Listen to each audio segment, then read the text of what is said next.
Clouds. ठीक, तो आज जो हमारे डिस्कशन का टॉपिक है वो क्लाउड्स, बादल। जो हमको टॉपिक मिला है क्लाउड्स एंड विंड्स मिला है, तो पहले हम क्लाउड्स के बारे में चर्चा करते हैं। तो क्लाउड्स में पहले हम definition of the cloud,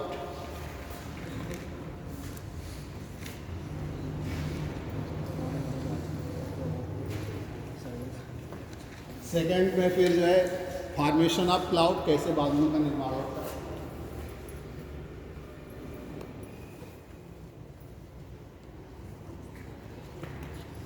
third है टाइप्स ऑफ क्लाउड या क्लासिफिकेशन ऑफ क्लाउड।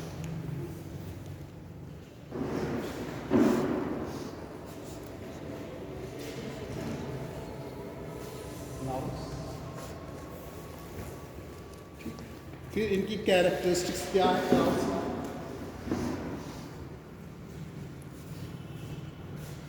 और लास्ट में हम लोग फिर जो क्वेश्चन आंसर है वो देते हैं। ठीक, तो जो हमारा मेन टॉपिक है वो क्लाउड है।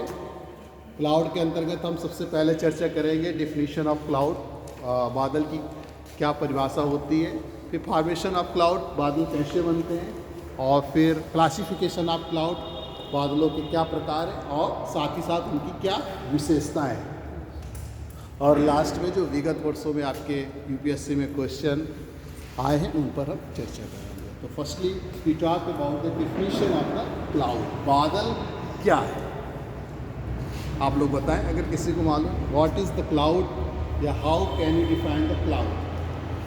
बादल क्या है जो आपको एटमॉस्फेयर में दिखते हैं, क्या है, सिंपल लैंग्वेज में बताइए।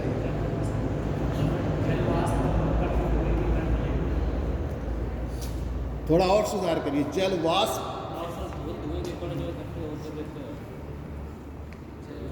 थोड़ा से और सुधार करिए। आप सही बता रहे हैं लेकिन जल वाष्प शब्द अभी सही नहीं, वाटर वेपर शब्द सही नहीं है।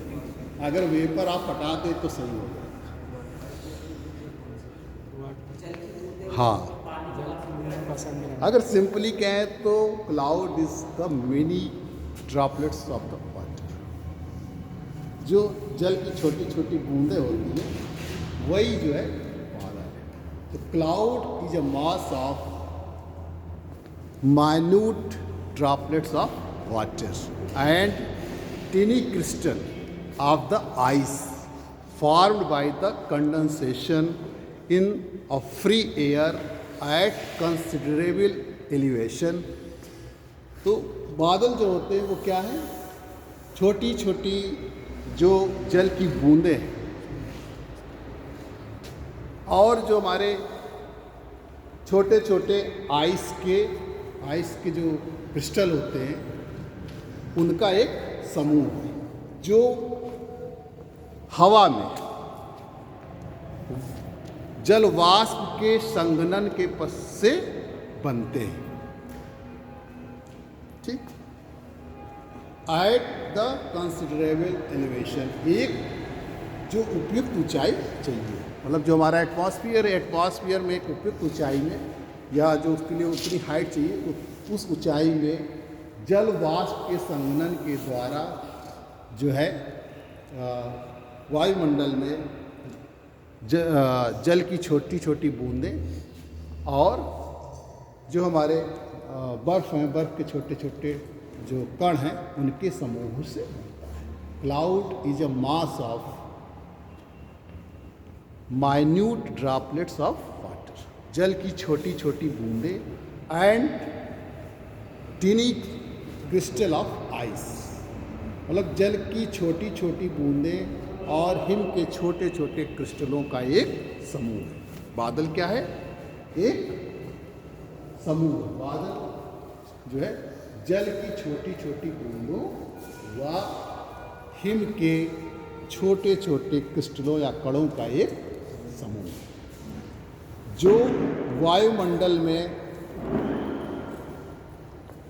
जल वाष्प के संघनन के पश्चात एक उपयुक्त ऊंचाई पर आएगा। सर जल वाष्प के संघनन के बाद तो बारिश नहीं, जल वाष्प के संघनन के बाद बादल बनेंगे तभी बारिश होगी। जब जल वाष्प का संघनन होगा तभी तो वाटर ड्रॉपलेट्स बनते हैं। हम अभी बता रहे हैं, फॉर्मेशन में वो भी बता देंगे। आई बात समझ में कि आप कैसे डिफाइन करेंगे? या बहुत सिंपल लैंग्वेज में अगर कह देते हैं तो आप कह देते हैं कि clouds are the mini droplets of water, जल की छोटी छोटी बूंद ही बादल। इतनी छोटी रहती है कि जो है वो एक निलंबन सस्पेंशन के रूप में रहती हैं और हवाओं के साथ तैरती रहती हैं। बादल को आपने कभी देखा ही होगा उड़ते हुए चलते हुए कि जो है एक स्थान से दूसरे स्थान पर चल रहे हैं। जब डेंसिटी ज़्यादा होती है तो एक जगह पर भी दिखाई देते हैं, जब स्थिर होते हैं तभी वर्षा भी करते हैं होकर एक जगह। तो इस तरीके से बादल की जो हमने आपको डेफिनेशन बताई कि बादल क्या है, छोटी छोटी बूंदों व हिम के छोटे छोटे कणों का एक संग्रह जो जलवाष्प के संघनन के पश्चात एक उपयुक्त ऊंचाई पर बनते हैं। अब फॉर्मेशन देख लीजिए कैसे जो है ये फॉर्म होते हैं, कैसे ये बनते हैं। अब देखिए कोई वाटर बॉडी है, जल निकाय,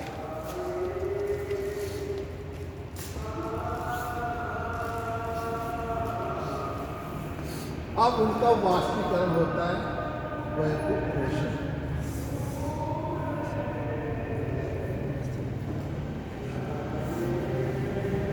इवेपोरेशन मीन्स जल का वाष्प में बदलना ही इवेपोरेशन कहलाता है। अब जब ये वाटर बॉडी से जल वाष्प जाती है तो एटमॉस्फेयर में जो हमारे जो बहुत माइन्यूट डस्ट पार्टिकल्स होते हैं या टीनी पार्टिकल्स होते हैं, छोटे छोटे जो होते हैं, इसमें हमारे एरोसोल्स हैं, नमक के कण हैं, धूल के कण हैं और धुआं जो होता है, राख के कण हैं। ये सब क्या है? टीनी पार्टिकल्स हैं, माइन्यूट पार्टिकल्स हैं जो एटमॉस्फेयर में एक निलंबन की स्थिति में लटके हुए। कैसे लटके हुए? ना ऊपर जा रहे हैं ना नीचे जा रहे हैं, निलंबन की स्थिति में। ना तो उनका इतना ज़्यादा वेग है कि वो पृथ्वी के गुरुत्वाकर्षण के कारण जो है ऊपर उनको छोड़कर चले जाएं, पृथ्वी के गुरुत्वाकर्षण के क्षेत्र को छोड़कर चले जाएं। ना ही इतना अधिक उनका वेट है कि वो जो है पृथ्वी के गुरुत्वाकर्षण के कारण नीचे आ जाए। तो इस तरीके से वो एक निलंबन की स्थिति में, सस्पेंशन की स्थिति में है। और यही जो पार्टिकल्स है वो आर्द्रताग्राही नाभिक का काम करते हैं। ठीक, जो आर्द्रताग्राही यानी कि ये जो ह्यूमिडिटी है, वाटर वेपर ही ह्यूमिडिटी है, ये इसी आर्द्रता को जो है ये क्या करते हैं? ग्रहण करते हैं। इनको हम हाइग्रोस्कोपिक न्यूक्लियाई, आर्द्रताग्राही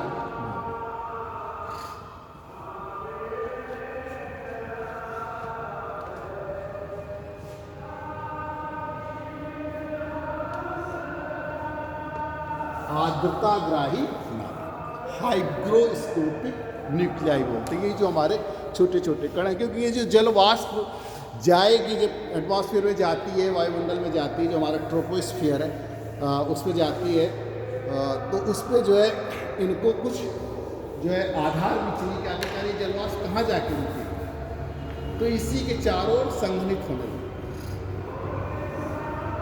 आर्द्रताग्राही नाभिक जो होते हैं छोटे छोटे, आप देखते हैं, आप आग जलाते हैं या धूल उड़ती है, तो जिसका जितना वेट है, जितना हल्का है, वो उतनी अधिक ऊंचाई तक जाता है, और जिसका वेट कम रहता है वो कम ऊंचाई तक जाता है।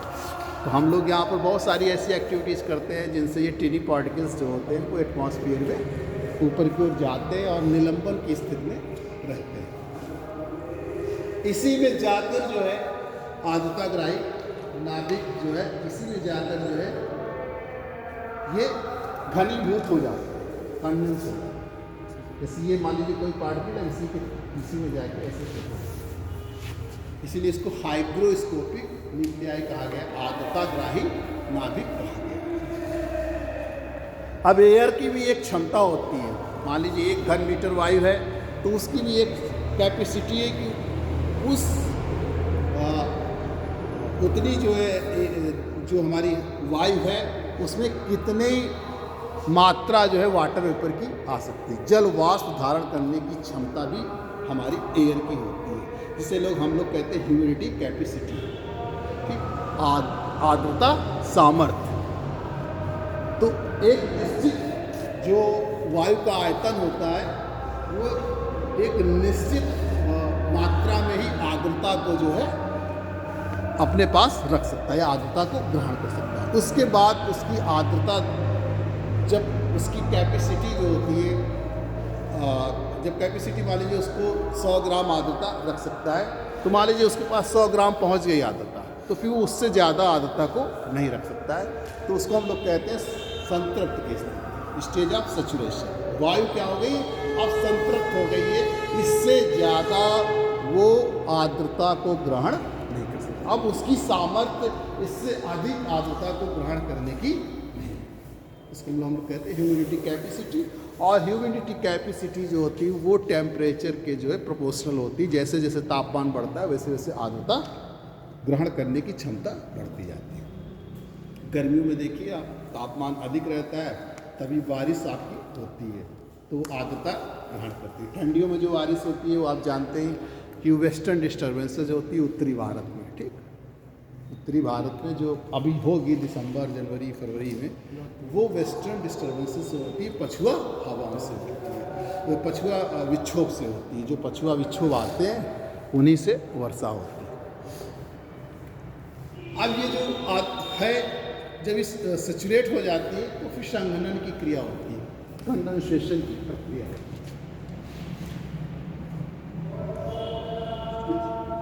संघनन,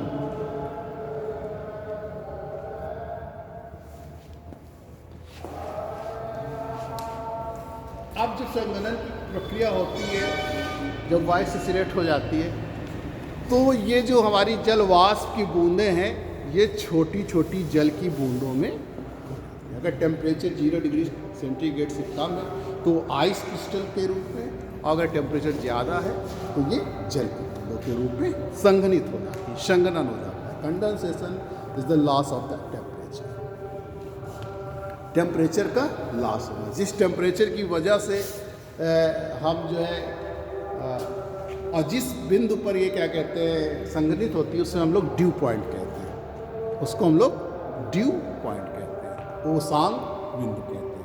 अब इसके बाद ये जल की छोटी छोटी बूंदों में परिवर्तित हो गई। ये वाटर वेपर थी जो जल की छोटी छोटी बूंदों के रूप में परिवर्तित हुई। अब आपस में आकर्षण बल के कारण, अट्रैक्शन फोर्सेज के कारण ये आपस में जुड़ती जाती है, ये बड़ी होती है, ये बड़ी होती है ड्यू टू द अट्रैक्शनल फोर्सेस। आप जानते हैं सब में आकर्षण बल होता है, ठीक। प्रतिकर्षण और आकर्षण बल आपने सुना, ये दो बल कार्य करते रहते हैं। तो अब अभी तक ये जल की छोटी छोटी बूंदें थी, लेकिन जब ये आपस में आकर्षण बल के कारण बड़ी बड़ी जल की बूंदें हो गई तो इनका वेट ज़्यादा हो गया, भार क्या हो गया, ज़्यादा हो गया। अब ये पृथ्वी के गुरुत्वाकर्षण के कारण यही जल की बूंदें जो है पृथ्वी पर आकर गिरती है, जिसे हम लोग रेन कहते हैं, रेनफॉल। तो इस तरीके से ये आपकी प्रक्रिया चलती है। आई बात समझ? अब क्लाउड्स जो होते हैं वो कई प्रकार के, अभी हम आगे आपको जब डिटेल पढ़ाएंगे रेनफॉल, तो हम रेनफॉल के टाइप्स भी बताएंगे कि कैसे 3 तरीके की रेनफॉल होती है। लेकिन अभी हमारा चूँकि मुख्य टॉपिक है क्लाउड, हम क्लाउड के बारे में चर्चा करेंगे। तो क्लाउड वास्तव में आप देखते हैं कि क्लाउड जो होते हैं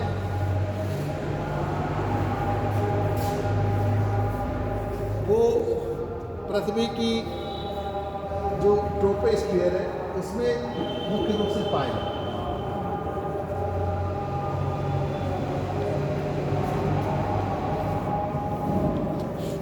और पृथ्वी की सतह से ही जो वायुमंडल का निचला हिस्सा है उसको हम लोग ट्रोपोस्फीयर कहते हैं, क्षोभ मंडल कहते हैं। उसी में सारी घटनाएं, मौसम जो वेदर फिनोमिना है वो उसी में घटित होता है। जब भी क्वेश्चन आता है, क्योंकि टॉपिक ये वाला पहले दे दिया गया है, तो पहला टॉपिक रहता है कि कंपोजिशन ऑफ द एटमॉस्फेयर, वायुमंडल कैसे बना है, उनके क्या क्या संगठन है and structure of the atmosphere, वायुमंडल का शुरू। तो उसमें हम आपको बताते हैं कि वायुमंडल कितने भागों में विभाजित है। तो जो वायुमंडल का निचला हिस्सा है ट्रोपोस्फीयर, क्षोभ मंडल है, वो उसी में मौसमी घटनाएं घटित होती है। एग्जाम में पूछा जाता है वायुमंडल के किस भाग में जो है वेदर फिनोमेना, मौसमी घटनाएं घटित होती हैं। तो अब आप देखें जो बादल होते हैं ये भी पृथ्वी की सतह से लेकर, अगर ऊंचाई के आधार पर देखा जाए तो इनको 3 भागों में बांटा जा सकता है ऊंचाई के आधार पर। ठीक, वैसे तो इनको जो हम लोग सीरो, लो और निम्बो और स्टेटस, इसके आधार पर जो है 4 प्रकार में बांटते हैं। मुख्य रूप से ये 4 प्रकार के बादल होते हैं और इनके 10 उप प्रकार होते हैं। सब एक बार क्वेश्चन पूछा गया था कि बादल के मुख्य प्रकार कितने हैं, 4 मुख्य प्रकार हैं। आपको बता रहे हैं क्लासिफिकेशन आप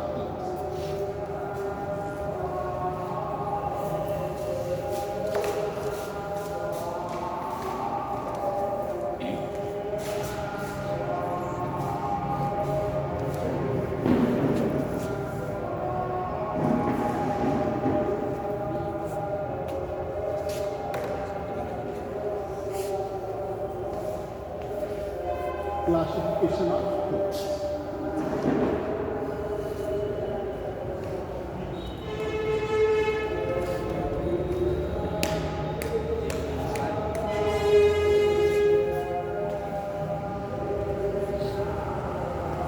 जो पृथ्वी की सतह से 2500 मीटर तक पाए जाते हैं उनको हम लोग जो है निम्न बादल, लो क्लाउड्स कहते हैं और उनको फेमिशियल।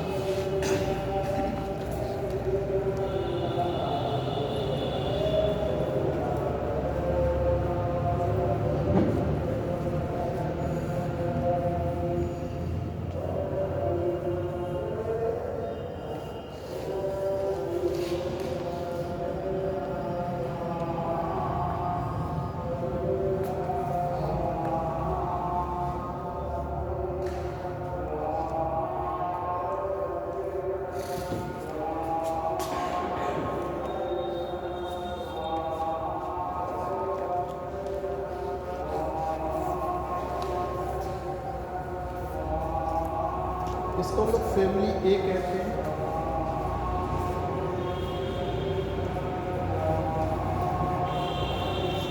या हाई क्लाउड्स।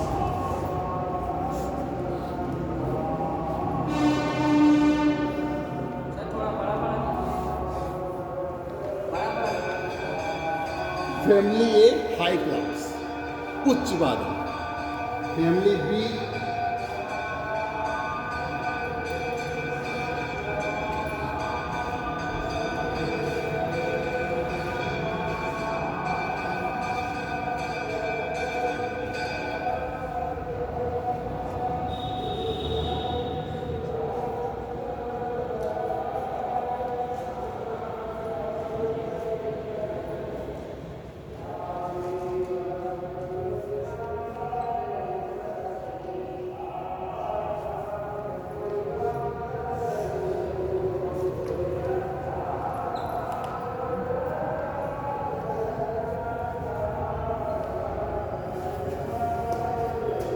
लो क्लाउड्स।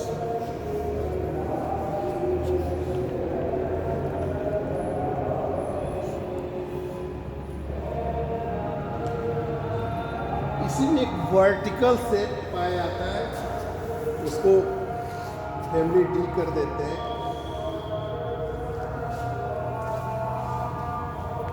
वैसे तो इसमें भी वो शामिल है लेकिन कहीं कहीं पर उसको अलग ही मानते हैं क्योंकि हमको 4 प्रकार बताए।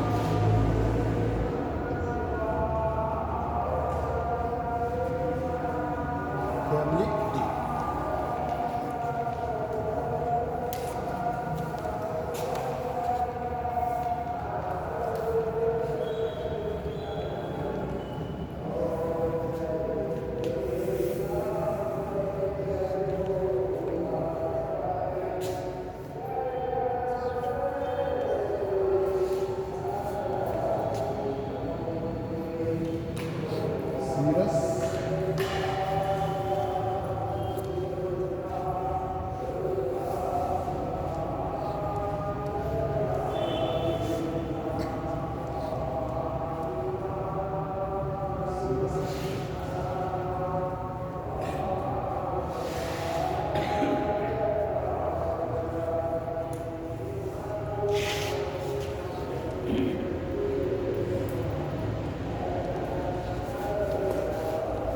इस फैमिली में 3 बादल आते हैं, सीरो स्ट्रेटस, सीरो कुमुलस और सीरस।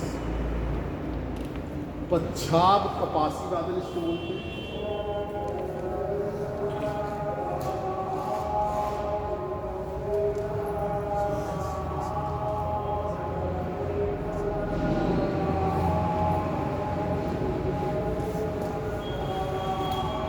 पच्छाद कपासी बादल बोलते हैं। और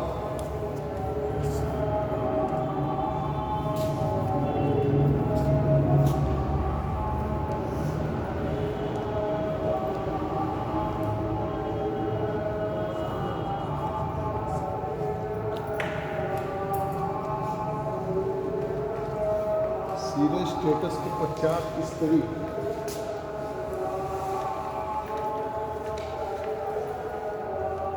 इसको पच्छाद कपासी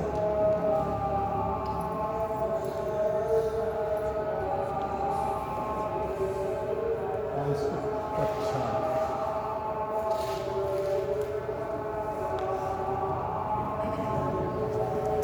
ये है हिंदी से। सबसे ऊपर सीरस क्लाउड, पच्छाद बादल, और दूसरा है आपका सीरो स्ट्रेटस। सीरो स्ट्रेटस, पच्छाद कपासी बादल और सीरो स्ट्रेटस, ये पच्छाद स्तर। सीरस पच्छाद बादल, सीरो कुमुलस, थोड़ा इसकी हिंदी अटपटी है, इंग्लिश। सीरो स्ट्रेटस, सीरो कुमुलस और सीरो। हाँ, लेकिन हिंदी भी थोड़ा जानते रही, कभी कभी हिंदी भी दिखा मिलेगा। दूसरे में अल्टो स्ट्रेटस, अल्टो कुमुलस।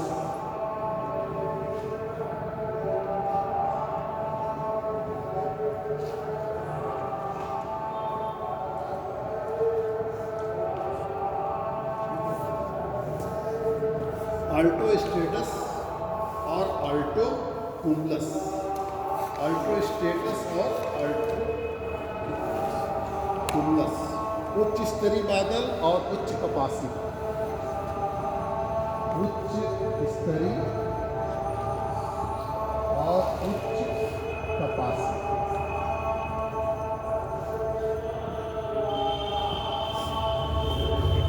बादल आप आगे लिख लीजिए।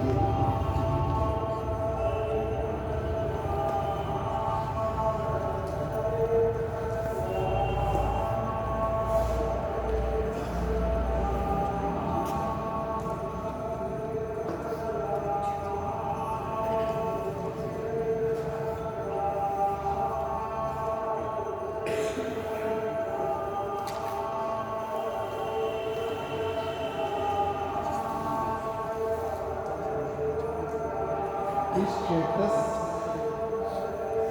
कुमुलस, स्ट्रेटो कुमुलस,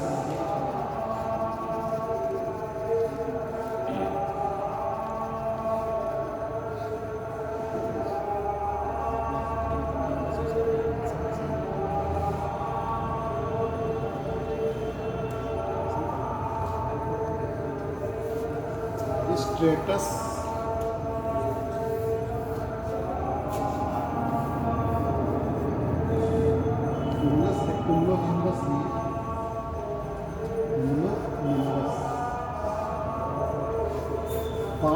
स्ट्रेटस, कुमुलोनिम्बस, कुमुलस, स्ट्रेटोकुमुलस और निम्बो स्ट्रेटस। स्ट्रेटस जो है स्तरीय, हिंदी में कहते हैं स्तरीय बादल।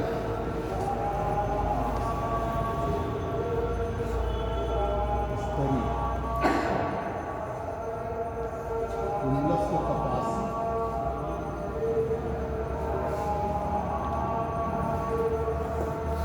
और कुमुलो निम्बस को जो है कहते हैं कपासी वर्षा।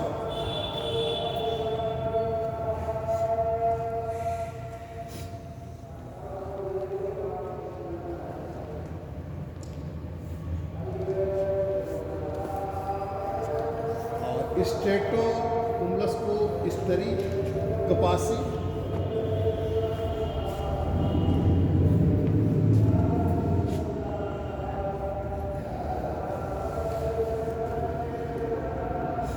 और इसको वर्षा स्तरी।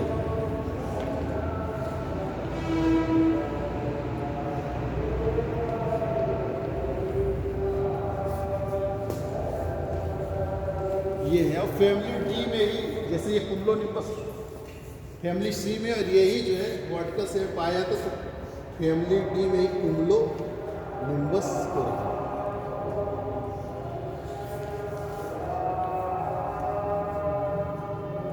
कपासी, वर्षा, कुम्लो निम्बस, ये इसी के आधार पर बांटे ही गए हैं। अगर फैमिली डी देखी जाए तो 4 के प्रकार बांटे गए हैं, और मेन टाइप्स।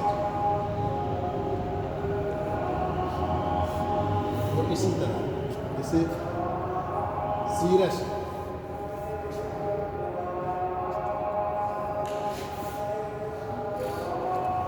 और अल्टो है, और निम्बस है,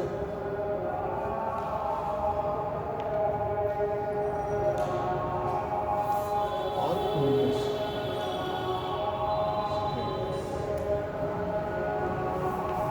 ये इसके जो है मुख्य 4 प्रकार हैं। सीरस है, इसको सीरो,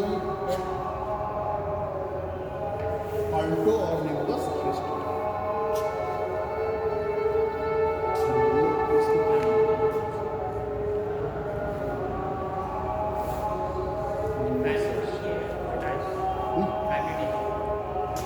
फैमिली डी में बताइए कुम्लो निम्बस। ये 4 प्रकार से आधार पर बांटे थे। सीरस, ठीक, जो उच्च वेग होते हैं, पछाप जिनको हम लोग कहते हैं, और कुम्लो, कुम्लो को जो हम लोग बोलते हैं कपासी। ये पछाप हो गया है, कपासी हो गया है। निम्बो को बोलते हैं वर्षा, रेन, और स्टेटस को बोलते हैं स्तरी। स्तरी ये वर्षा, निम्बो मीन्स होता है रेन, और सीरस मीन्स आपका पछाप, और ये कपास। ये 4 इसके मुख्य प्रकार हैं, और ये 10 उप प्रकार। हिंदी थोड़ा इनकी एक पट्टी है, लेकिन एक याद कर लेंगे। जो उनको हिंदी में लिखना है उनको तो हिंदी याद करना ही है, लेकिन इंग्लिश भी याद रखना है। कभी कभी वो हिंदी में भी ऐसे लिख देगा, कुम्लो निम्बस, का में उनकी मात्रा लगा के ऐसे लिखता है। तो आपको दोनों याद रखना है, क्योंकि इसकी हिंदी कटी नहीं तो लोग जो है सीधा उसी में रख देते हैं।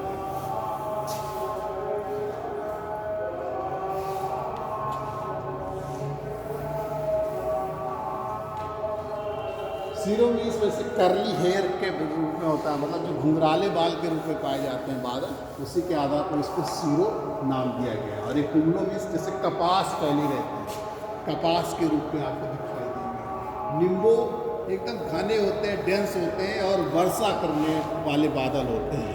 वर्षा जैसे लगेगा कि बहुत घने हो गए एक जगह, मतलब इनकी डेंसिटी बहुत अधिक होती है। निम्बो वर्ड ही होता है, निम्बो मीन्स ही होता है, जो निम्बो है वो निम्बस वर्ड से डिराइव्ड है, वो उसका मतलब ये होता है रेन, वर्षा।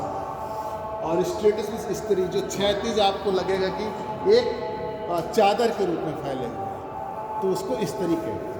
तो उसी के आधार पर इसका डिवीजन किया गया है। तो एक बार मुझसे पूछा गया था कि बादल के मुख्य प्रकार कितने हैं? 2, 3, 4, 5। तो आपको 4। अब इनकी क्या क्या विशेषताएं, एक आध विशेषताएं आप जान ली कि इनकी क्या विशेषताएं हैं। सीरस क्लाउड आप देखते हैं जैसे एकदम फीदर रूप में दिखाई देते हैं, सबसे ऊपर दिखाई देते हैं और वर्षा नहीं करते हैं। देखते हैं आप एकदम सफ़ेद रंग के अधिक ऊंचाई पर दिखाई देते हैं, और ये अधिक वर्षा नहीं करते, बाल जैसे रहते हैं, फीदर या हाइब्रिस या फीदर लाइक दिखाई देते हैं। शुष्क हवाएं चलती है, शुष्क हवाओं के प्रतीक होते हैं, यानी कि जब वह अब वर्षा नहीं होगी, वर्षा के प्रतीक नहीं होगी। जैसे पहला हम ले रहे हैं शीश।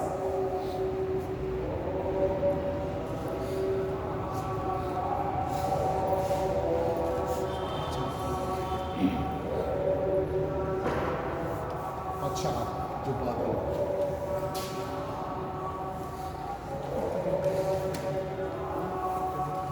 सबसे अधिक ऊंचाई पर होते हैं और जैसे बाल हमारे सिर पे नहीं होते हैं, उसी तरीके से वो ऐसे दिखाई देते हैं, बालों के आकार में ऊपर रहते हैं एकदम। और ये ड्राई विंड्स के संकेतक होते हैं कि शुष्क हवाएं चलेंगी।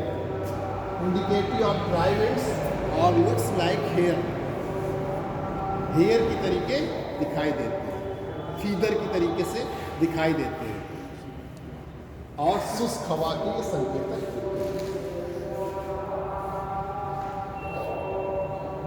हेयर लाइक होते हैं और इंडिकेटिव ऑफ ड्राई विंड्स, शुष्क हवा के संकेतक।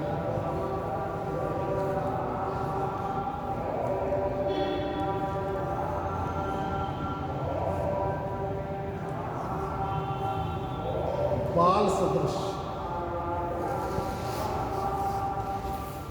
देखते हैं, वर्षा नहीं करते। जब शुष्क हवाएं रहेंगी तो वर्षा कैसे करेंगे आप जानते हैं। अगर ड्राई विंड्स के संकेतक रहेंगे तो ये वर्षा नहीं करते। जब आसमान खुला रहता है, आप देखिए अधिक ऊंचाई पर, सबसे ऊपर देखिए तो बहुत अधिक ऊंचाई पर आपको ऐसे बादल दिखते हैं।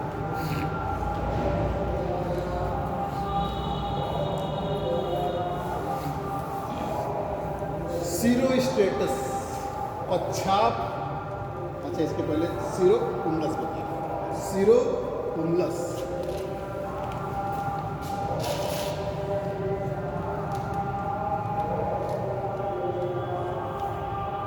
पश्चाप कपासी,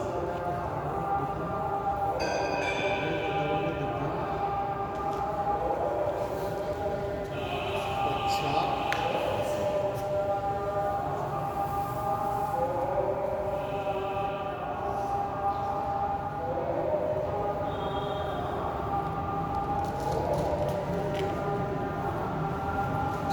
ग्लोबुलर मास के रूप में, एक मतलब एक समूह के रूप में अरेंज होते हैं, मतलब वो संगठित दिखाई, एक समूह बना के ये दिखाई देते हैं जैसे कोई ग्लोब है इस तरीके से, या जो रिपल्स होते हैं उसके रूप में दिखाई देते हैं। इनको मैक्रिल आकाश भी कहते हैं, मैक्रिल स्काई भी।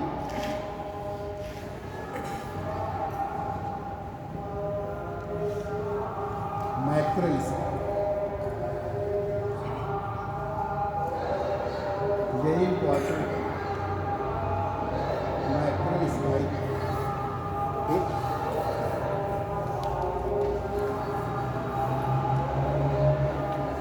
स्मॉल ग्लोबुलर मास के रूप में दिखाई देते हैं।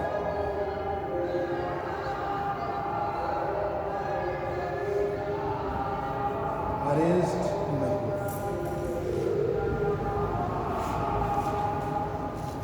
ठीक, जैसे छोटे छोटे जो ग्लोब के आकार में, जो गुंबद आकार जिसे मतलब कह लीजिए कि एक समूह के रूप में इकट्ठा रहते हैं।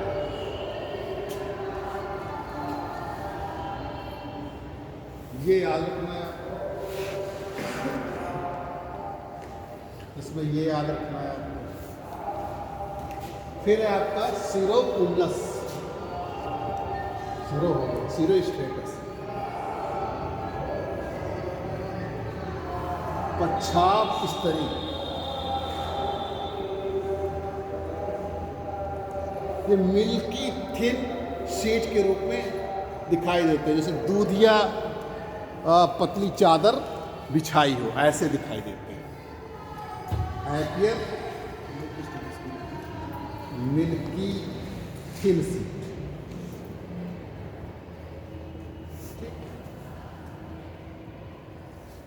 आपको ऐसे दिखाई देगा कि कोई पतली दूध जैसी चादर बिछाई हुई, जब आप देखेंगे। ये सब हाई क्लाउड्स हैं, 6 से 6 किलोमीटर से अधिक ऊंचाई पर दिखाई देते हैं। जब आप बहुत देखते हैं बादल तो आपको हमेशा दिखते रहते हैं, अभी जब आप पढ़ लेंगे तब आप देखेंगे, तब आपको कुछ समझ में आएगा।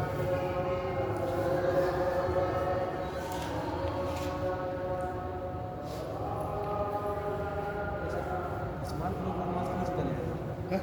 स्मॉल ग्लोबल मास के नीचे पहले ऑरेंज डिनर ग्रुप एक समूह में जो है ऑरेंज है, तभी दिखेंगे ग्लोबुलर के रूप में।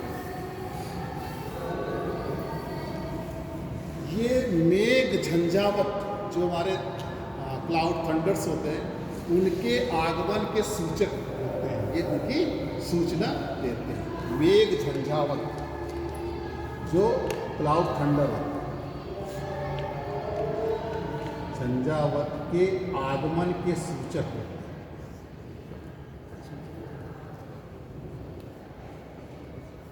तो दूधिया पतली सीट के रूप में दिखाई देती। मेघ झंझावत जो थंडर होते हैं, क्लाउड थंडर्स के आगमन के सूचक हैं।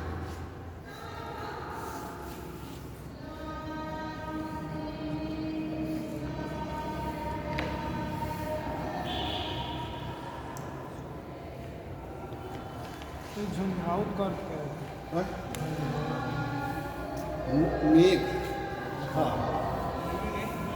घा घा सर ये पूछा झंझावत का अर्थ क्या है? झंझावत जो आप देखते हैं थंडर जो आता है, लाइटिंग होती है और गड़गड़ाहट होती है, वो झंझावत, थंडरिंग एंड लाइटिंग।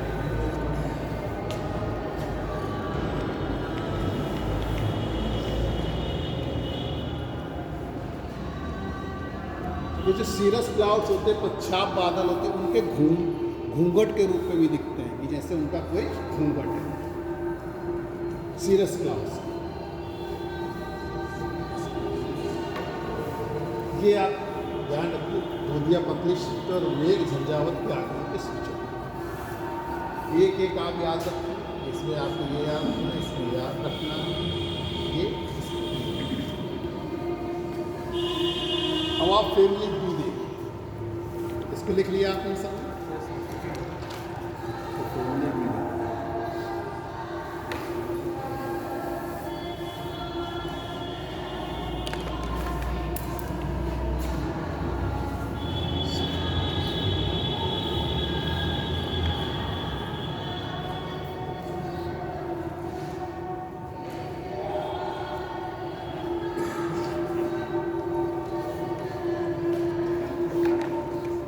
चौथा नंबर आप देखें आल्टो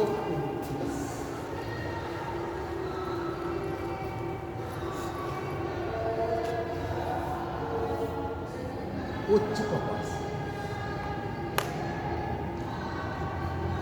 कपासी बादल ये भी है लेकिन उच्च भाग में पाए जाते हैं, यानी कि जो मिडिल फैमिली है उसमें ये पाए जाते हैं उच्च कपासी। ये छोटे छोटे गोलाकार रूप में, लहरनुमा रूप में दिखाई देते हैं। गोलाकार रूप में ये लहरनुमा, छोटे छोटे गोलाकार या लहरनुमा, वेवी लाइक, जो वेव होते हैं लहरनुमा रूप में दिखाई देते हैं।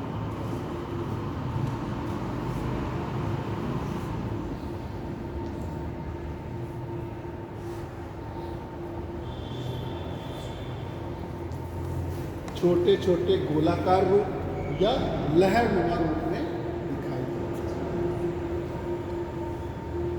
इनको सीप क्लाउड्स भी कहते हैं, भेड़ बादल कहते हैं। ऐसे रहते हैं जैसे कोई भेड़ बैठी है। सीप क्लाउड्स और ऊल पैक क्लाउड्स भी, ऊल पैक क्लाउड्स, ये आपको याद रखना। सीप क्लाउड्स किसको कहते हैं, भेड़ बादल कैसे हैं, वाइट और ग्रे कलर के दिखाई देते हैं, वाइट और ग्रे कलर के। ठीक, इसमें 3 चीज़ें आपको याद रखनी है। मतलब मेन तो सी क्लाउड्स याद रखना है कि छोटे छोटे गोलाकार रूप में ये लहरनुमा है, जो वेव बनाती है, वेवी लाइट लहरनुमा रूप में दिखाई देते हैं। ऐसे दिखाई देते हैं जैसे भेड़ कोई बैठी हुई, इसलिए ऊल पैक क्लाउड्स कहा गया। कोई भेड़ से ऊल प्राप्त होती है आपको, तो सी क्लाउड्स या ऊल पैक क्लाउड्स बोलते हैं इसको। सबसे इम्पॉर्टेंट है कि सी क्लाउड्स कौन से क्लाउड्स होते हैं। दूसरा फिर है इसी में कि ये वाइट और ग्रे कलर के होते हैं। तो कलर तो पूछा नहीं जाता है, खाली आपको मुख्य रूप से सी क्लाउड्स याद है।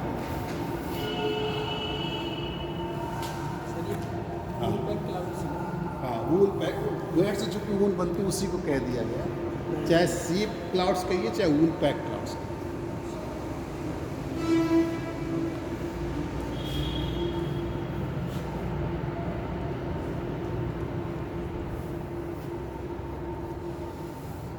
अल्टो स्ट्रेटस इसी में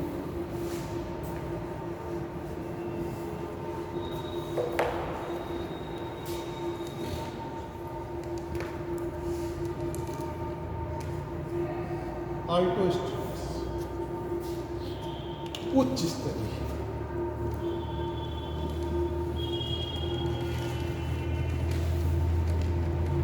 वास्तव में जो नीले जैसे दिखेंगे कि आपको नीले तथा भूरे रंग की पतली चादर की स्ट्रेटस भी समझे आपको बता दी, जहाँ पे स्ट्रेटस आएगा वो क्षैतिज में एक चादर के रूप में दिखते हैं।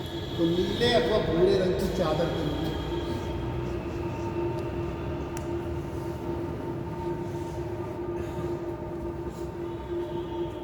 चादर के रूप में फैले रहते हैं, सीट के रूप में फैले रहते हैं, चादर के रूप में फैले। ये विस्तृत क्षेत्र में और लगातार वर्षा करता है, विस्तृत और लगातार, एक्सटेंसिव एंड कॉन्टिन्यूस।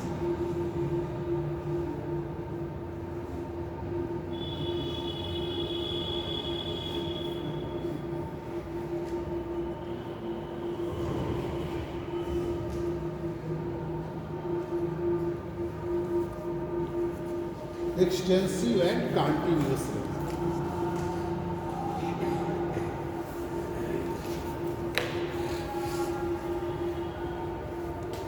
ये आपकी फैमिली भी है अल्टो कुमुलस, उच्च कपासी बादल, जिसको की विशेषता है सीप क्लाउड्स जैसे दिखते हैं, यानी कि इनको सीप क्लाउड्स के नाम से भी जाना जाता है। और अल्टो स्ट्रेटस उच्च स्तरीय, इनका जो इनका अपीयरेंस होता है वो नीले अथवा भूरे रंग की चादर के रूप में आपको दिखाई पड़ते हैं।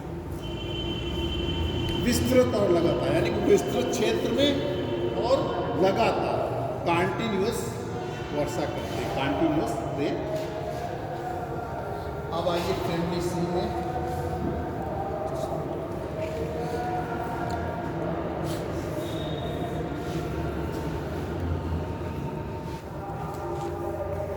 सब ब्लैक बादल आप भी बताएं, पहले पूरा करूँ फिर हम आपको जो इच्छा होगी जिज्ञासा। इसमें हम निम्बो स्ट्रेटस,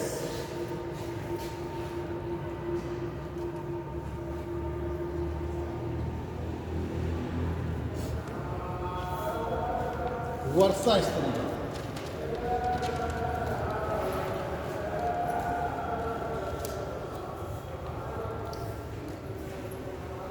निम्बो स्ट्रेटस, निम्बस वर्ड से बना है जिसका मतलब होता है rain. Nimbo is word is derived from the Latin nimbus which means rain. ये इसका मतलब क्या होता है? Rain. Nimbostratus dark colour के होते हैं, जिसको आप अभी कह रहे थे ना डार्क कलर वाले, वही है। डार्क कलर के क्लाउड्स होते हैं, very close to the ground surface, जमीन की सतह के जो है काफ़ी करीब। डार्क कलर के गहरे रंग के होते हैं और पृथ्वी की सतह के काफ़ी करीब होते हैं। Dark and very close to the ground surface.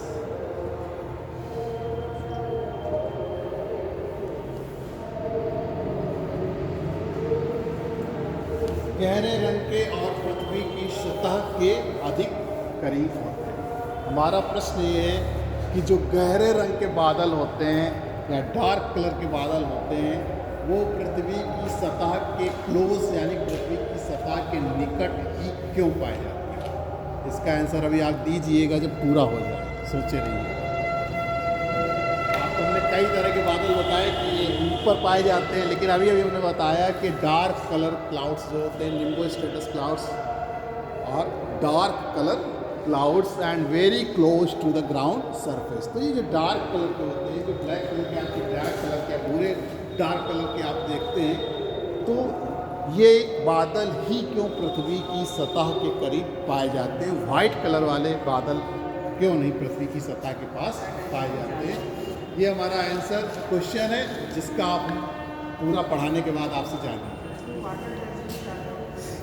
अभी मत दीजिए, इसको हमको पूरा करना है। आप सभी लोग सोच लीजिए बस,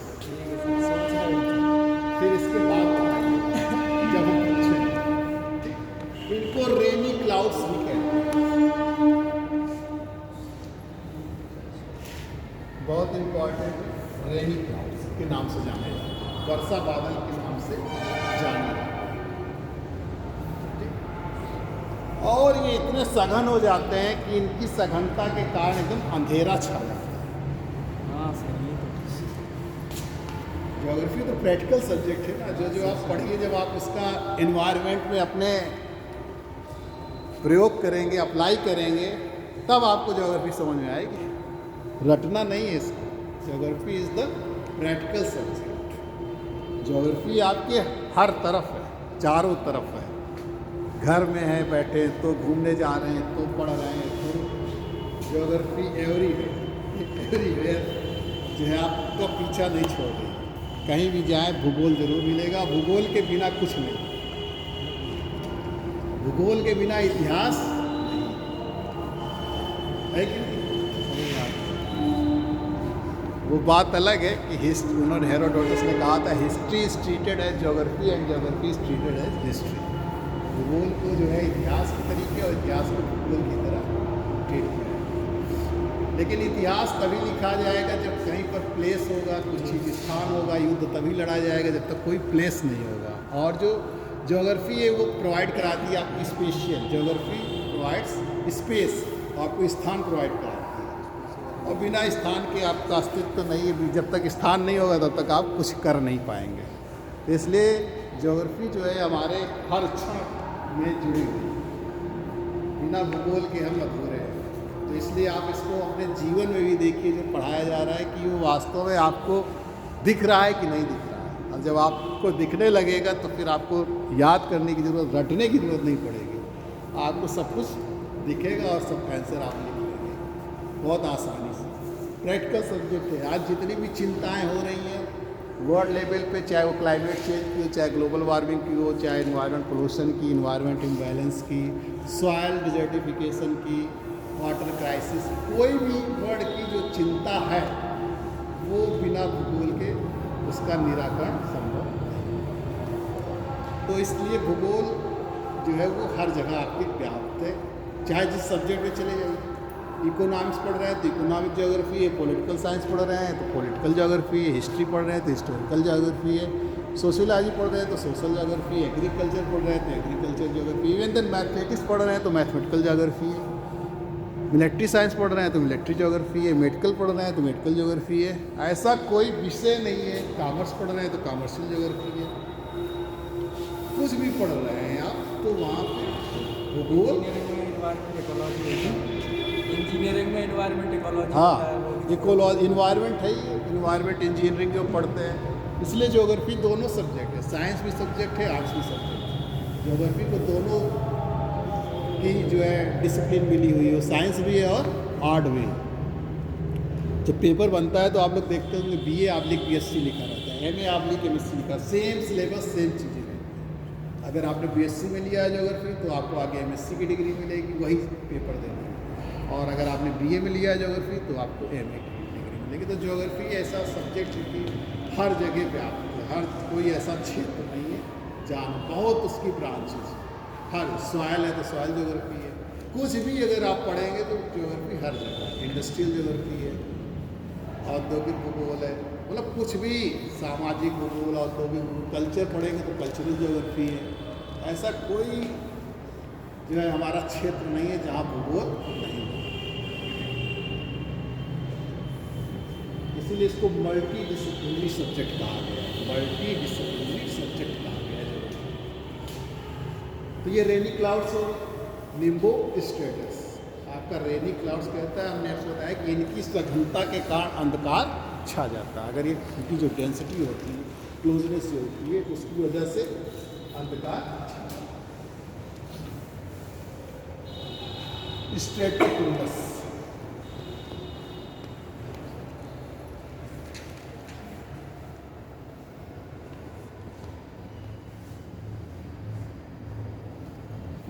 ये क्वेश्चन पूछा जाता है कि रेनी क्लाउड्स किसे कहते हैं।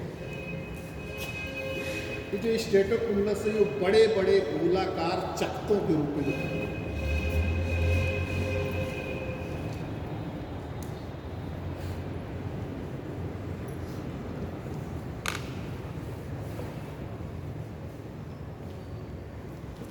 बड़े बड़े गोलाकार चक्रों के रूप में दिखाई देते हैं, लार्ज ग्लोबुलर डार्क क्लाउड्स के रूप में दिखाई देते हैं, लार्ज ग्लोबुलर डार्क क्लाउड्स के रूप में।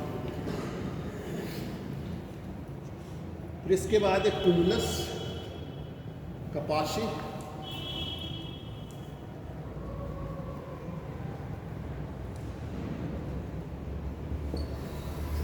कुमुलस कपाशी बादल। ये का जो आकार होता है वो कैली फ्लावर के रूप में होता है, जो गोभी के आकार,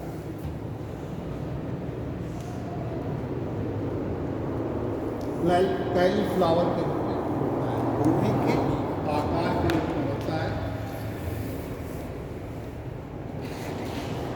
प्रायः साफ मौसम का आभास होता है, क्लीन वेदर का जो है अपीयरेंस है, अपीयरेंस ऑफ क्लीन वेदर, साफ मौसम का आभास।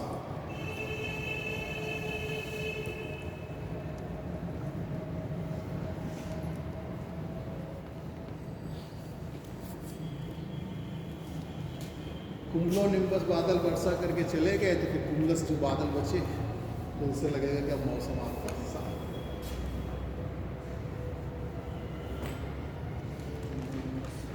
कुमुलो निम्बस,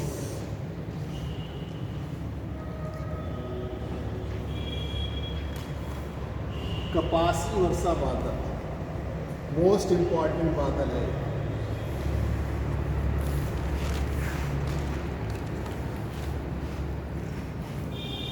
अगर किसी से क्वेश्चन ना आए तो समझो इससे जरूर आएगा। कुमुलो निम्बस, इसको थंडर स्टार्म क्लाउड्स भी कहते हैं, तड़ित झंझा बादल भी। जो आप देखते नहीं, बहुत बिजली चमकती है, बादल गरजते हैं, वही बादल है।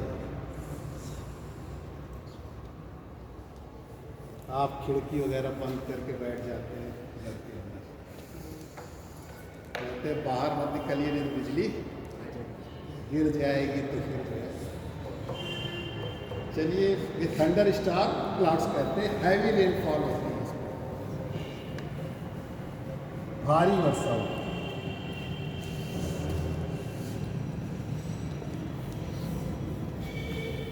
हैवी वर्षा होती है, इसी में सब होता है, लाइटिंग, थंडरिंग, जो बादल गरजते हैं और लाइट बिजली चमकती है तो रात होती है। आप डरते हैं कि बादल जो है बहुत तेज है, गड़गड़ाहट हो रही, कहीं फट ना जाए, ऐसा लगता है आपको कि कहीं बादल फट ना जाए, लगता है। तो जाते हैं सर, उत्तराखंड में जाता है। अब वो हम रेल पानी पढ़ाएंगे, बादल जो फटना है, वास्तव में बादल फटते नहीं, उसका नाम दे दिया गया क्लाउड बस्टिंग। जब बहुत अधिक मात्रा में, यानी कि जब हवाएं ज़्यादातर पर्वतीय क्षेत्रों में होता है, पर्वतीय क्षेत्र में जब हवाएं बड़ी तेज़ी से ऊपर उठती है तो बहुत जल्दी संघनित होकर छोटे ही क्षेत्र में बहुत तीव्र वर्षा कर देती है, बहुत अधिक मात्रा में बहुत कम समय में वर्षा कर देती है। इतनी तीव्र वर्षा होती है जैसे लगता है कि आसमान से कोई नदी गिर रही है, कोई छोटी सी नदी गिर रही है। तो उसे हम बादल का फटना कहते हैं, क्लाउड बस्टिंग कहते हैं। जब हम आपको ओरोगैनिक रेनफॉल पढ़ाएंगे, पर्वतीय वर्षा, तब आप उसमें बताएंगे कि बादल का फटना क्या होता है, क्लाउड बस्टिंग क्या होता है। तो हमको यहाँ पे बादल फटने की चिंता नहीं करनी चाहिए, बादल यहाँ नहीं फटेंगे। जो प्लेन एरिया है यहाँ पर बादल नहीं फटते, चाहे इतना गड़गड़ा लें, लेकिन एक बिजली से बचिएगा, बाहर गए गिर जाए। अब आपसे हम प्रश्न पूछेंगे कि बिजली जो है हमेशा आपको मिलेगा खुले खेतों में गिर रही है, आपके मकान में या हमारे मकान में या बड़े बड़े जो कॉम्प्लेक्स बने रहते हैं उनके ऊपर बिजली नहीं गिरती है। इसका भी आंसर आप अभी बाद में अभी दीजिएगा। अभी आप अपने विचार सभी लोग सोच लीजिए, अभी हम सोचने का मौका दे रहे हैं। बहुत लोग कह देते हैं ना कि अब प्रश्न नहीं समझ में आया, सोचने का उनको मौका नहीं मिला, इसलिए बस खत्म होने वाला ही है, फिर आपसे पूछते हैं। कुमुलोनिम्बस, ये पर्वत सदृश या पर्वत सदृश या लंबवत स्तर के रूप में दिखते हैं।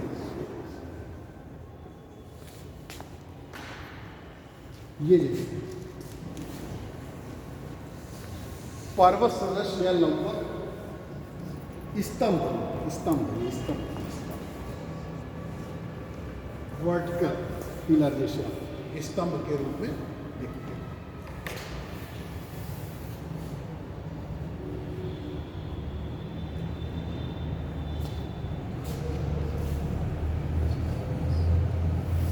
तो पहले नंबरिंग सोच रहे हैं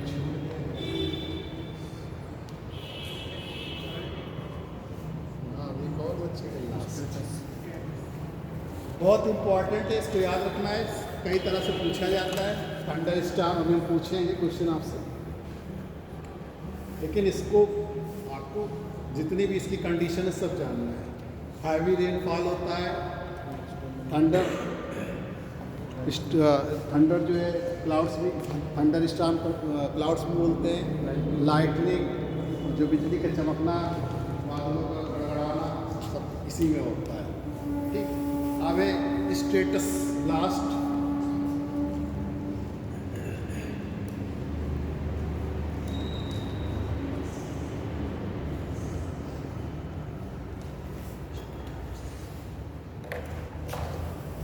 ये हॉरिजॉन्टल शीट्स के रूप में दिखाई देती है कि यूनिफॉर्म क्लाउड्स के रूप में जो लेयर होती है, लेयर ऑफ यूनिफॉर्म क्लाउड के रूप में दिखाई देती है। जैसे कोई एक परत बिछी हो, एक समान परत दिखाई देती है, हॉरिजॉन्टल शीट्स। कोई परतदार चादर बिछा दी है, कोई क्षैतिज जो है चादर बिछा दी है, हॉरिजॉन्टल शीट्स।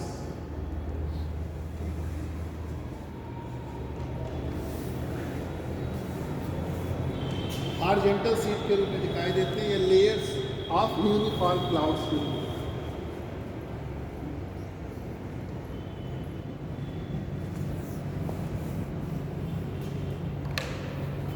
कुहरे के समान दिखाई देते हैं, जैसे कोई फॉग दिखाई दे रहा हो आपको, कुहरा के समान दिखाई देते हैं। तो विपरीत स्वभाव वाली जो है हवाएं होती हैं, उनके मिलने से ये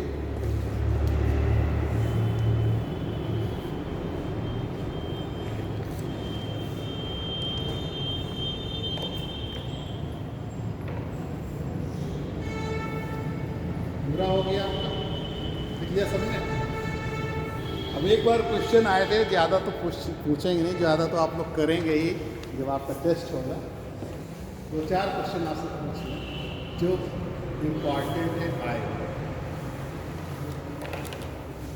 पहला प्रश्न है कि सबसे अधिक वर्षा किस बादल से प्राप्त होती है? सुन लीजिए, आप जल्दबाजी न करिए। आप और लोगों को भी सुनने दीजिए। आंसर आपको चाहे जितना आता हो, लेकिन आंसर आपको तभी देना अच्छा लगता है या देना चाहिए जब आपका प्रश्न जो है समाप्त हो सकता है आप जल्दबाजी में आंसर गलत कर जाए, मतलब ये करना भी चाहिए। जब आप एग्ज़ाम में करते हैं तो आपने ऊपर पढ़ा और तुरंत चारों विकल्प भी नहीं देखे कि क्या क्या विकल्प है और आपने उसके आंसर में टिक कर दिया, तो ऐसी गलती नहीं करना है। पहले आपको प्रश्न पढ़ना है 3 बार, एक बार हिंदी वाले पहले एक बार हिंदी में पढ़े, फिर इंग्लिश में पढ़े, फिर हिंदी में पढ़े, और फिर उसके चारों विकल्प देखें, फिर करेक्ट ऑप्शन क्या हो सकता है उस पर देखें। कितना समय आपको देना है, उसमें समय रहता है। बहुत लोग जो है 1.5 घंटे का पेपर आधे घंटे कर लेते हैं, कहते हैं पेपर बहुत ईजी आया है, तो ऐसा नहीं। जितना समय दिया जाए आप उसको जो है करिए, उससे समय दीजिए, कहने का मतलब 3 बार कुछ पढ़िए ठीक से, क्योंकि एक एक नंबर आपके लिए बहुत महत्वपूर्ण है। आप कहते हैं कि 1 नंबर से IAS में रुक गए, कहते हैं ना हमारा 1 नंबर से नहीं हुआ। जिससे भी आपने बताया वो आपके सामने सुन लिया, फिर कहता है सबका एक ही नंबर से तो रुकता है, यही कहता है ना कि चाहे कहें पाए हों जो है 8 नंबर से रुका हो, लेकिन बताएंगे एक ही नंबर से रुका है। तो इसलिए 1 नंबर का महत्व बता रहे हैं, असली बात नहीं, 1 नंबर का कितना महत्व। अगर वो 1 नंबर से भले आपका रुका है, अगर वो 1 नंबर पा गए होते तो आपको ये सुनने की ज़रूरत न पड़ती। सब कहते हैं बस एक ही नंबर का तो काम रहता है, एक ही नंबर में तो आप अंदर और बाहर हो जाते हैं। सही भी कहते हैं। अगर आप फेल है तो चाहे 1 नंबर से हो, चाहे आधे नंबर से हो। और अक्सर जो होता है कभी कभी फाइनल सिलेक्शन भी बहुत कम नंबर से रुक जाता है। अब उसको जो मान लीजिए आप ना IAS बन के किसी दूसरी जगह चले गए, तो वहाँ पर आप हमेशा कहते हैं कि इतने नंबर से रुक गए, इतने नंबर से हमारा रुक गया। तो उसमें लोग हंसते रहते हैं कि जब देखो तब यही बताया करते हैं। मतलब अगर आपका नहीं हुआ तो वहीं से बात खत्म, फिर उसकी आपको चर्चा करने की ज़रूरत नहीं। तो मतलब बता रहे कि एक नंबर का कितना महत्व होता है। इसलिए आप क्वेश्चन ह्यूमन एरर होती है, होती ही है। आपसे 3-4 क्वेश्चन कहेंगे अरे यार ये तो बहुत आसान तक गलत हो गया, अगर ये न गलत होता तो हमारा हो जाता। बहुत मतलब इजी क्वेश्चन हमने गलत कर दिया। तो वो इजी आप तभी नहीं गलत करेंगे जब आप प्रश्न को ठीक से पढ़ें। और ये सही भी बात है कि आपको इजी प्रश्न नहीं गलत होने चाहिए, उसके लिए आपको ठीक से पढ़ना चाहिए प्रश्न। कभी कभी आप ओवर कॉन्फिडेंट हो जाते हैं और जल्दी जल्दी टिक लगा देते हैं, ऊपर पढ़ा है और पूछ रहा है नहीं है, और आपने उसका विकल्प पढ़ा था, चूँकि उस तरह क्वेश्चन पहले से आपने पढ़ा था पिछले पेपर, उसमें पूछा गया था कि इनमें से निम्न में से कौन नहीं है, और आप पूछ लिए इनमें से कौन है। तो आपको 2 प्रश्न याद है जो आपने पढ़ा था नहीं है, बस उसी के अनुसार आपने टिक लगाया। तो जल्दबाजी नहीं करनी चाहिए। तो अब हमारा प्रश्न है कि निम्नलिखित में से किस बादल से सबसे अधिक वर्षा होती है। नंबर 1 है निम्बो स्ट्रेटस, नंबर 2 है स्ट्रेटोकुमुलस, नंबर 3 है कुमुलोनिम्बस, और नंबर 4 है अल्टोकुमुलस। अब बताइए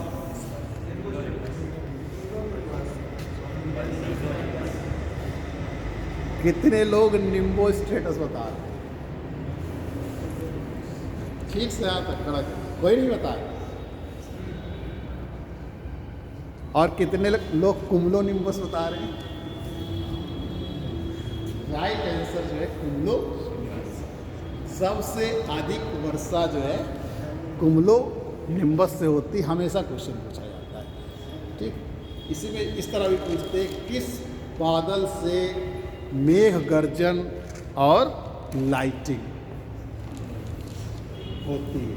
तो आप एक क्वेश्चन और है,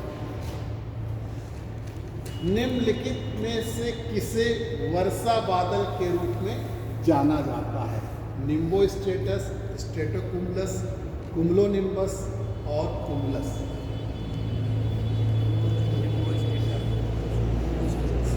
किसे वर्षा बादल के रूप में जाना जाता है? निम्बो स्ट्रेटस, कुमुलोनिम्बस, कुमुलस और कुमुलो स्ट्रेटस। ये पार्ट क्या होगा आंसर? लिम्बो स्टेटस कितने लोग कह रहे हैं? आंसर जो है आपका सही है, लिम्बो स्टेटस ही आंसर होगा। इसमें सबसे अधिक वर्षा तो कुमुलोनिम्बस से होती है, लेकिन वर्षा बादल के रूप में क्यों? क्योंकि आपको लगता है कभी कभी हो जाता है कि सबसे अधिक वर्षा जिससे होती है उसे हम वर्षा वाला बादल कहते हैं, लेकिन रेनी क्लाउड्स जो है निम्बो स्टेटस को करते हैं, क्योंकि वो निम्बो वर्ड ही जो है वो निम्बस लैटिन वर्ड से डिराइव हुआ है और उसका मतलब ही होता है रेन, इसलिए उसको रेन क्लाउड्स कहते हैं। ठीक, अब चलिए हमारा आप आंसर बताइए, 3 मिनट बाकी है। हाँ, इनकी जो वर्षा फैमिली का है तो सबसे अधिक वर्षा डी फैमिली से प्राप्त होती है, कुमुलोनिम्बस DCBA। ये घटते क्रम में है, प्रेसिपिटेशन इन डिक्रीजिंग ऑर्डर। सबसे ज़्यादा डी फैमिली से कुमुलोनिम्बस में, फिर सी से फैमिली से डी और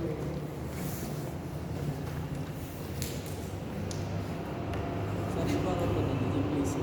सबसे जो वर्षा होती है अधिक डी फैमिली से, फिर सी और फिर डी, और ये फैमिली की ना फैमिली से फैमिली की फैमिली है, तो ये वर्षा घटते क्रम में है, वर्षा का घटता अमाउंट ऑफ रेनफॉल। चलिए आप आंसर दे रहे थे, बताइए।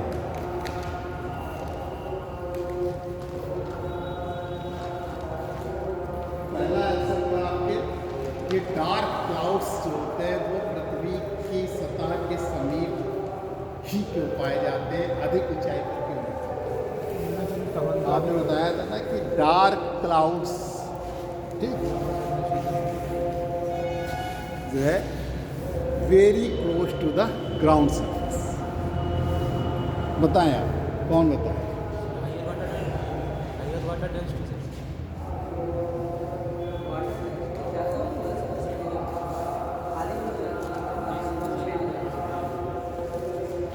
और कोई बताए? जल घनत्व तो अधिक होता है और वातावरण के नजदीक होते तो मतलब तो उससे काला हो जाए। धूल कर भी वहाँ पर जम जाते हैं ना नजदीक में।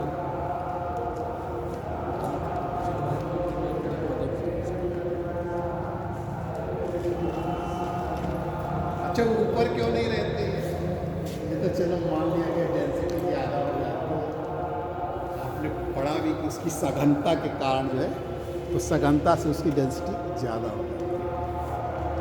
ठीक है, आप वास्तव में होता क्या है, हमारे धूल और राख और धुएं के जो कण हैं वो पृथ्वी की सतह से ही ऊपर की तरफ जाते हैं।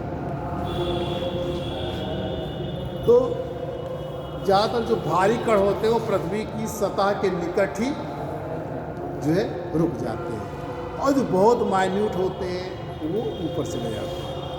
तो चूंकि यहीं से धुआं भी जा रहा है, यहीं सब कुछ जा रहा है, तो वो इसीलिए उसका कलर क्या हो जाता है, डार्क कलर के रूप में हो जाता है। वो डार्क क्लाउड्स के रूप में दिखाई देते हैं और उनकी सघनता भी ज़्यादा रहती है, तो इसलिए वो पृथ्वी के निकट। दूसरा हमारा प्रश्न था कि जो बिजली गिरती है वो आप अक्सर पेपरों में पढ़ते होंगे, खेतों में गिर गई, यहाँ गिर गई, वहाँ गिर गई, लेकिन बड़े बड़े कॉम्प्लेक्स बने होते हैं, बड़े बड़े हमारे घर बने होते हैं, वहाँ पर बिजली नहीं गिरती है। दंडित चालक का प्रयोग किया जाता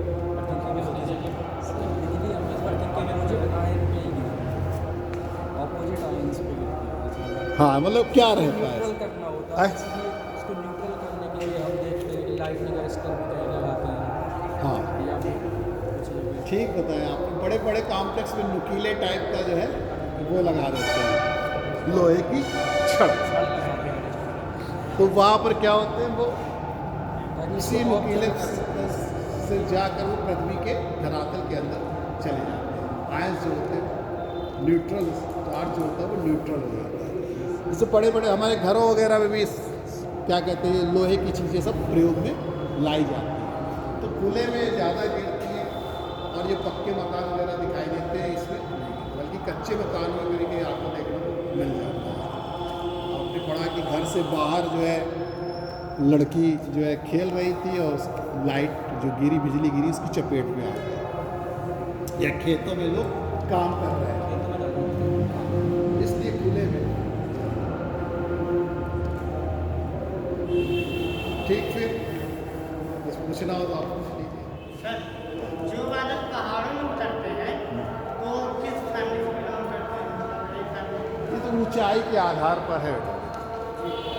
ये सारे पहाड़ ऊंचाई, ये ऊंचाई के आधार पर बांटे जाते हैं। चूँकि अधिक ऊंचाई पे होते हैं, जो अधिक वर्षा करते हैं तो कुम्लो निम्बस रहते हैं।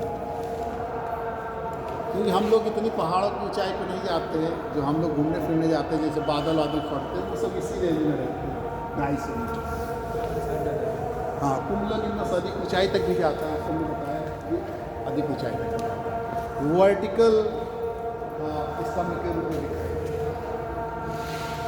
जैसे हमारे भूमध्य रेखीय क्षेत्र में तो प्रत्येक दिन जो वर्षा होती है वो भी थंडर स्टॉर्म वगैरह आते हैं, लाइटिंग वगैरह होती है, वो भी कुम्लो निम्बस क्लाउडी होती है।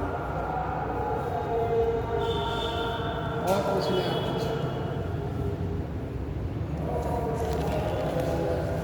ठीक है। फिर हम आपको नेक्स्ट टाइम जो विंड्स के बारे में बताएंगे। क्लाउड्स एंड विंड्स मिला था, तो उसमें मतलब आगे भी मिलेगा। तो विंड्स में चूँकि पहले हमको एयर प्रेशर आपको बताना पड़ेगा, जो प्रेशर बेल्ट होती है उनके बारे में।